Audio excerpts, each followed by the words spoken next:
जेव्हा last shot shoot झाला I think 10.0 लागला होता and I was third place, त्याच्यावरती निघालो बाहेर. तेव्हा असं वाटलं होतं की काहीतरी मिस झालं माझं, कारण माझं ड्रीम हे ऑलिम्पिक गोल्ड मेडल होतं. बट देवाची कृपा आहे की अजून आपल्याला खूप जास्त घ्यायचं आहे, त्याच्यामुळे त्यांनी इथपर्यंत सोडत केलं की एक step closer to that dream. असं होतं की ठीक आहे आता नाही आहे तर हातात नाही आहे, but will do hard work again and again and next time case for the gold.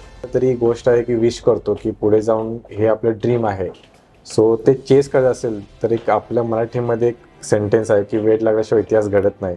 Correct. So त्या पाठी आपल्याला वेळ व्हायला लागतं आणि तेव्हाच पुढे जाऊन आपली हिस्ट्री होते. सो आय थिंक तसंच सरांनी मला त्या प्रकारे हे सपोर्ट पण केलं त्या टायमिंगला खूप जास्त. जर्नी त्याची आहे, सगळे कष्ट त्याच्या पाठीमागचे.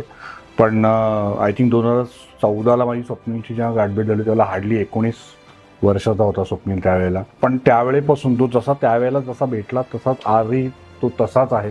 जी ॲक्च्युअल गरज असते ॲथलीटला की त्याला जे इक्विपमेंट्स असो किंवा रायफल एव्हरीथिंग, जसं माय स्पोर्ट्समध्ये रायफल असते किंवा फायनान्शियल सपोर्ट लागतो इकडे तिकडे जाण्यासाठी ट्रॅव्हलसाठी, सो त्यांनी त्या प्रकारे मला सपोर्ट केलं. हे माझ्यासाठी खूप तेव्हा मोठी गोष्ट होती. रौप्याचं सोन्यामध्ये कन्व्हर्जन करायची तर कोणामध्ये ताकद आहे की स्वप्नीलमध्ये.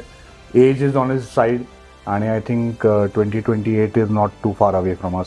वेल probably I hope to again sit next to him again with a gold medal in his hand.